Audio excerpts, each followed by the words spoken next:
네, 안녕하세요. 스테빈스의 오피스텔 이야기 12번째입니다. 지금 작년에 이제 그 주택임대 사업자들 지금 제일 화두가 보증보험 의무 가입이 이제 적용되기 시작했는데, 작년 8월 18일부터 신규 등록하신 분들은 법이 개정되면서 바로 적용을 받으셨어요. 근데 8월 18일 법 개정 이전에 등록하신 분들은 1년이 유예가 돼서 올해 8월 18일부터 적용을 받는데, 이제 오늘이 6월 13일이니까 뭐 2달 남았네요. 그죠? 2달 남았으니까 이제부터 슬슬 준비를 하셔야 됩니다. 처음에 되게 혼란이 좀 많았어요. 굉장히 복잡하고 가입 절차가 서류도 뭐 거의 책 한 권 읽게 정도까지 나왔다고 하는데, 요번에 이거 찍기 위해서 다시 살펴보니까 많이 간소화가 되긴 했어요. 많이 줄긴 해서 이제 뭐 가입하는데 이렇게 어렵진 않을 것 같은데, 그렇더라도 뭐 쉽지는 않습니다. 뭐 챙겨야 될 것들이 많아서 오늘은 보증보험에 가입하지 않는 경우가 어떤 경우인지 그 케이스를 한번 설명을 좀 드려보겠습니다. 네, 화면으로 소개해 드리겠습니다. 자, 그럼 설명 한번 드리겠습니다. 보증보험 의무 가입 제외되는 경우 해가지고, 그 개정 전에 제가 아까 복잡했었다고 말씀드렸잖아요. 이게 굉장히 복잡했었는데, 이게 개정 전 보증보험에 가입하기 위해서 챙기셔야 됐던 서류들입니다. 이게 뭐 평균 8종 그래서 이렇게 8개가 나열되어 있는데, 뭐 이거 보면 별거 아닌 것처럼 보이잖아요. 근데 그게 아니고 각각의, 예를 들어서 업무거래 등록 신청서에 들어가면 이 신청서 외에도 첨부 서류들이 주르륵 달려요. 각각 다. 그래서 뭐 다녀야 되는 것도 많고, 심지어는 뭐 임차인한테 뭘 받는 것도 있고 뭐 그랬었던 것 같아요. 그래서 뭐 하루 만에 이걸 처리를 못하고, 제가 아시는 분은 한 3일 쫓아다니셔서 겨우 가입했다고 이제 그랬는데, 요게 민원이 많았는지 개정이 됐다고 합니다. 그래서 개정된 거 보면은 평균 2종으로 임대보증금 보증신청서 하나하고 임대보증금 보증채무약정서 이렇게 2가지로 줄였다고 하는데요. 보니까 뭐 아무나 다 할 수 있을 것 같죠, 그죠? 네, 상당히 줄었습니다. 근데 네, 크게 보면 2가지였었는데요. 여기 양도각서는 월세일 때 여기 또 하나가 더 들어갑니다. 그래서 임대보증금 보증신청서에는 뭐 임대보증금 신청에 따른 확약서, 뭐 보증신청 주택 현황, 임대차 계약서 사본 이런 것들 쭉 챙기시면 되는데, 여기 어려운 건 없어요. 보니까 다 낄 수는 있어요. 여기 한 20장 정도 될 것 같아요. 제가 세보니까 장수로. 그리고 임대보증금 보증채무약정서 여기 4장으로 구성이 되어 있습니다. 중간중간 사인하는 거로 이렇게 돼 있던데 요거 챙기시면 되고, 또 월세 같은 경우는, 전세는 요 2개만 챙기시면 돼요. 근데 월세는 양도각서 월 임대료가 있는 경우도 있죠. 그래서 여기 보면 공증이 하는 이 서류 양도각서를 작성해서 확정일자를 받아야 되는데, 여기 뭐 동사무소 가서 받는 게 아니고 공증을 하는, 공증 업무를 하고 있는 변호사 사무실이라든가 아니면 등기소 가셔가지고 확정일자 받으면 되는데, 뭐 장당 한 1,000원 정도 뭐 수수료 한다 그러고요. 그래서 이거 받아야 되고, 결국은 한번 갔다 와야 되죠, 그죠? 그다음에 뭐 임대사업자 등록증 사본하고 인감증명서인데, 여기 양도각서 뭐 간인 작업을 반드시 해와야 된다, 이렇게 돼 있어요. 그래서 요 줄어든 거로 봐서는 아주 힘든 건 아니에요. 아주 힘든 건 아닌데, 자, 복잡해서 안 하시려고 했던 분들은 이제 하셔도 될 거는 같아요. 근데 이제 그거보다는, 자, 설명을 드릴게요. 보증보험 대상 가입 대상 금액, 요거는 원래 법에는 임대보증금 전액으로 한다라고 돼 있어요. 원칙이에요. 임대보증금 전액으로 한다. 그러면 월세를 내가 보증금을 500을 받던 1,000을 받던 뭐 5,000을 받던 전세 1억 5천을 받던 보증금 전액으로 하는 거로 돼 있는데, 다만 아래 요 3가지를 만족할 경우에는 주택가격의 60% 초과 금액, 60%까지 초과하는 금액만을 대상으로 보증보험을 가입할 수 있다고 돼 있는데요. 한번 설명드렸었습니다, 지난번에. 뭐 근저당권이 세대별로 분리된 경우, 저희 오피스텔 같은 경우는 다 구분 소유로 돼 있고 소유자들이 다 다르기 때문에 여기 해당되는 거고요.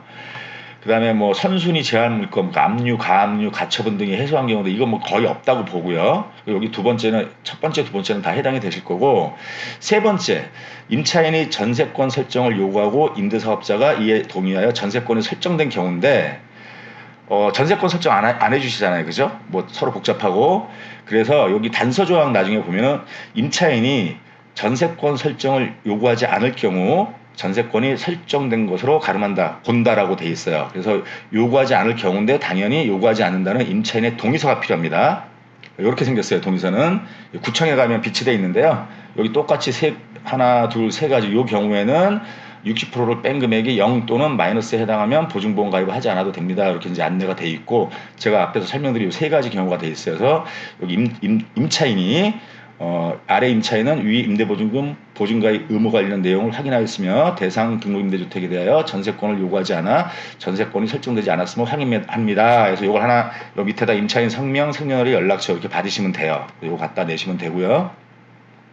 그래서 이 임차인 확인서하고 등기부등본, 왜 주택가격의 60%를 초과하는데 거기에는 근저당까지 포함해서 근저당 플러스 보증금을 합쳐서 보기 때문에 등기부등본에 얼마가 설정되는지를 봐야 되는 거예요, 구청에서. 그래서 임차인 확인서하고 등기부등본, 그 다음에 감정평가서, 신축은 고시가가 없을 경우에는 감정평가서, 그 다음에 이제 1년이 지나서 고시가 되는 것들은 국세청장 고시가를 이제 출력해서 가져가시면 됩니다. 국세청장 고시가는 어디 나오냐면은 홈택스에 가시면 조회 발급이라는 그 메뉴가 있고요. 이 조회 발급에서 다시 기타 조회, 기타 조회에 가시면 기준시가 조회가 있고요. 여기에 상업용 건물 이렇게 줄 긋고 오피스텔 돼 있습니다. 이쪽으로 들어가시면 돼요. 그래서 주소 입력하고 쭉 그런 게 있는데, 요거는 제가 입력해서 나온 결과물이에요. 서울특별시 강서구 화곡동 987-1 강서구청 파크베브 오피스텔 17층 1702호. 왜 이 호실 했냐면, 요 호실이 저희 박기하 실장님 같이 일하는 박기하 실장님이 갖고 계신 호실이에요. 그래서 뭐 기분 나빠하진 않으실 것 같아가지고 제가 요거를 뗐습니다. 했을 때 단위 면적당, 그러니까 제곱미터당이에요. 452만 2천원. 그래서 건물 면적은 28.34 이렇게 돼 있어요. 그리고 보면은 상가 등의 호별 기준시가는 단위 면적 기준시가 452만 2천원 곱하기 건물 면적이에요. 전유 면적, 공용면 다. 그러니까 이 건물 면적을 다 하시면 돼요. 그래서 이렇게 452만 2천원하고 28.354 제곱을 곱하면 1억 2,800 정도가 나오는데요. 여기에 그냥 이걸 적용하는 게 아니고 국토부 비율을 적용한다고 돼 있다고 했죠, 제가 지난번에. 그래서 오피스텔의 국토부 비율은 120%입니다. 그래서 이걸 곱해주면은 주택 가격은 1억 5,380만 원 정도가 나오고요. 이 주택 가격의 60%를 초과하는 금액, 그러니까 이 1억 5,300의 60%면 9,200만 원 정도가 돼요. 아까 그 1,702호 같은 경우는 보증금과 근저당을 다 합쳐서 9,200만 원이 넘어가는 금액, 그게 500이 됐든 1000이 됐든 넘어가는 금액은 가입을 해야 되는 거예요. 근데 아까 그 서류가 복잡해서 가입을 안 하시려고 꺼려 하셨던 분들이 이제 하셔도 될 것 같다고 말씀을 드렸는데, 근데 못 하시는 분들이 계세요. 왜? 여기 보면 근저당 설정 금액이 주택 가격의 60% 초과 시, 그러니까 보증금 합치기 전에 내가 등기부를 꼈을 때 거기 설정된 설정 금액이, 근저당 설정 금액이 이 주택가격 9,200만 원 이상이라고 하면 아예 보증보험 가입이 안 됩니다. 받아주질 않아요. 그럼 어떻게 해야 되느냐? 가입을 안 하면 2천만 원 이하의 벌금이나 2년 이하의 징역에 처해진다고 그렇게 되게 세게 지금 적용을 하고 있어요. 결국은 상환을 하셔야 돼요.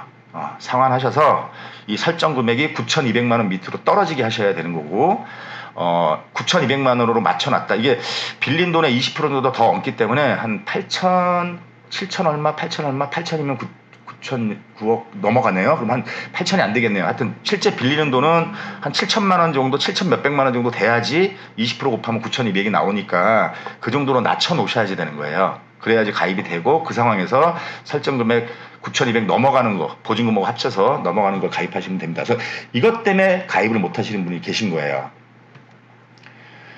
그러니까 감정평가서로, 그러니까 주택가격은 이렇게 고시가로 하는 방법이 있고, 신축이나 고시가가 없는 오피스텔, 주택은 다 나오죠, 고시가인데 신축이라든가 지방 같은 경우는 고시가가 안 나온다고 했잖아요. 이런 분들은 감정평가서를 주택가격의 기준으로 삼는데 책 한 권 정도 됩니다. 감정평가서를 받아보시면 그럼 맨 앞에 표지에 대상 물건이 나와요.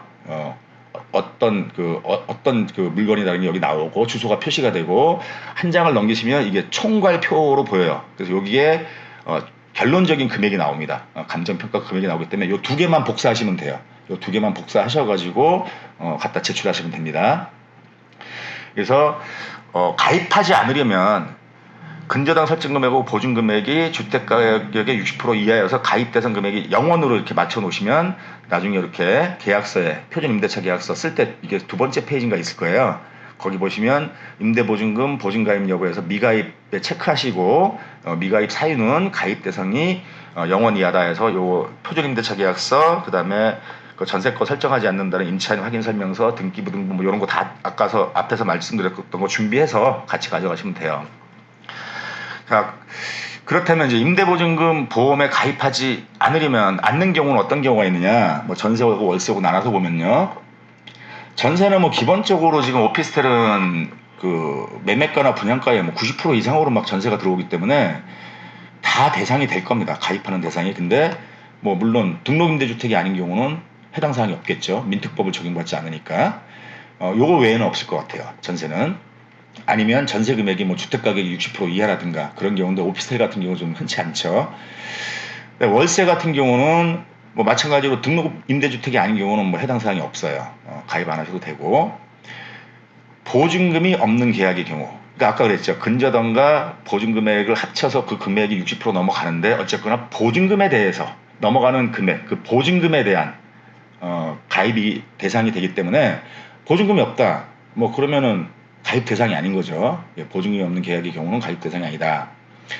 그 다음에 가입 대상 금액이 0원인 경우, 아까처럼 근저당과 보증금을 합쳤을 때, 융자와 합쳤을 때 주택 가격의 60% 미치다고 하면은 그거는 표준임대차 계약서 아까처럼 체크하셔가지고 그 가입 대상 금액이 0원이라고 해서 제출하시면 별도로 가입 안 하셔도 돼요. 그럼 이제 등록임대주택이 아닌 경우에서 우리가 한번 살펴볼 게 있는데 아까처럼 내가 상환을 해야 되는데 60%에 맞춰서 상환을 해야 되는데 자금 여력이 안 되시는 분들 있죠. 그 적은 금액이 아니죠 사실. 뭐 파크뷰 같은 경우도 보통 1억 정도는 다 받으셨는데 한 2천만 원 이상을 지금 상환을 해야 되는 상황이잖아요. 뭐 여유 있는 분들도 계시겠지만 그 2천만 원이 적은 돈이 아니죠. 그 준비하지 못하시는 분들도 계실 거예요. 요분들이 만약에 단기 4년으로 등록을 하셨다 그러면 저는 등록임대주택을 말소하시라고 권해드리고 싶어요. 그러니까 자금이 안 돼서 어떻게 할 수 없는 경우에 왜 이 상태로 남아있으면 등록임대로 남아있으면 2천만 원 예, 벌금 맞아요. 잘못하면. 그렇기 때문에 이분들은 상환할 여력이 없다면 반드시 이 방법밖에 없어요. 등록임대주택 말소, 자진말소를 지금 해주고 있거든요. 요 자진말소도 임차인 동의서가 물론 있어야 됩니다. 임차인 동의서 받고 요것도 양식은 구청에 있어요. 그래서 요거 사인 받아가지고 등록임대주택 말소 신청서라고 또 구청에 있어요. 신청해서 제출하시면 뭐 처리 기간이 한 5일 정도 이후에는 말소되는 것 같더라고요. 그럼 8년은 어떡하냐? 8년은 아직까지 방법이 없어요. 근데 얼마 전에 5.17 그 민주당 부동산 특위가 뭐 발표한 게 있었죠. 좀 사실 좀 많이 황당한 내용들이 있었는데 모든 유형의 등록임대주택을 폐지하겠다. 그러니까 그래서 현행 임대주택도 자진말소가 가능하게 하겠다는 안이 담겨 있었어요. 근데 이게 아직 입법화는 되지 않았고, 이게 입법화가 돼서 시행이 된다고 하면 8년으로 하신 분들도 이제 자진말소가 가능하니까, 뭐 10년도 마찬가지고, 뭐 자금이 안 되는 분들은 어쩔 수 없이 이제 자진말소를 하셔야 되는 상황이에요. 그리고 자진말소하게 되면 임차인이 그러면 손해를 본다라고 생각해서 동의서를 안 써주려고 하는 경우가 생길 수 있는데 그렇지 않아요. 이 사람들 불리한 거 하나도 없습니다. 자진말소라면 이제부터는 주택임대차 보호법을 적용받아요. 민특법을 적용받는 게 아니고 그 임대차법 3법 뭐 얘기 많이 들으셨죠. 통과됐다고. 그래서 작년에 벌써 계약갱신 청구권 2+2, 2년 플러스 2년. 내가 2년 살고 마지막에 내가 나갈 때 나 계약갱신 청구권 한번 쓰겠다 하면 2년을 더 살 수 있어서 최소 4년은 살 수가 있어요. 결국은 단기 4년하고 똑같죠. 그 다음에 역시 마찬가지로 주택임대차 보호법도 5% 이내 임대료 인상 제한이에요. 이건 좀 더 좀 심하죠. 이 지자체에서 지자체장이 5% 이내로 정하고 거기에 따르는 거예요. 어쨌거나 최대치는 5% 이내입니다. 그 인상 제한 받고 있죠. 그 다음에 올해 6월 1일부터 이미 전월세 신고제 시작됐죠.